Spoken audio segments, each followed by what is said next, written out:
The Rotokare Scenic Reserve Trust was formed in 2004. It brought together two elements of the community, those that wanted to restore the ecological site and those that wanted to retain and preserve recreation. 4 years later, 2008, the Trust had raised over $3 million, erected a pest-proof fence, eradicated 12 introduced mammalian pest animals, and we had created Taranaki's only pest-free environment.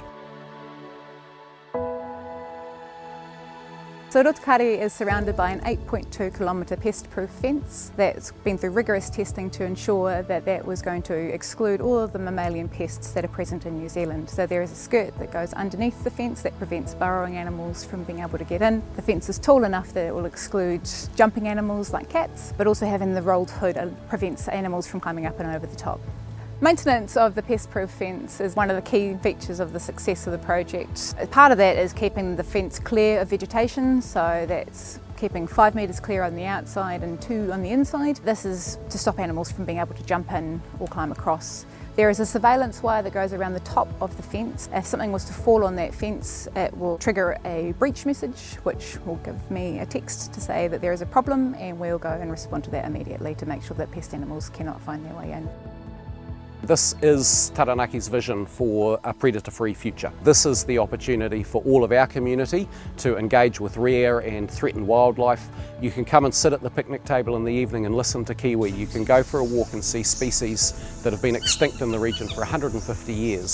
So there are a number of species that have thrived with the absence of predators, the likes of fernbird or matata, and other wetland species like the pueto spotless crake, both really restricted because of the loss of their habitat.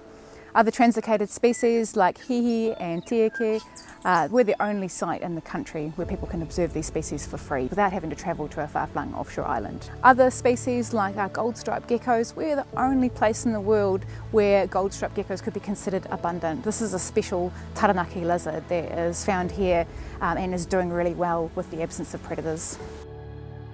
For over 100 years, the community have been recreating at Rotokare. Long before it became an ecological restoration site, people were water skiing here. There are great photographs of people water skiing in the 60s and the 70s, coming down, having a family picnic.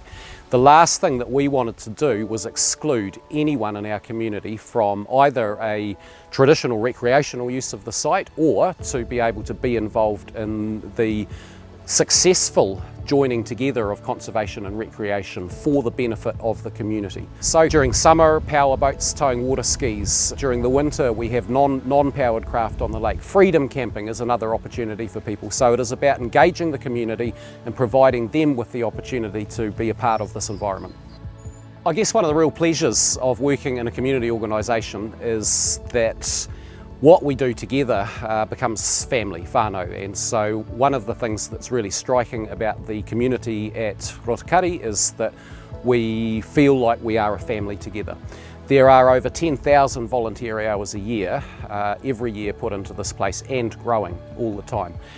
Typically we'll have somewhere between 150 and 200 different individuals involved as volunteers throughout the year. It really is a focal point for community conservation in Taranaki, and people feel bonded to the story, to the journey and to the outcome and collective success.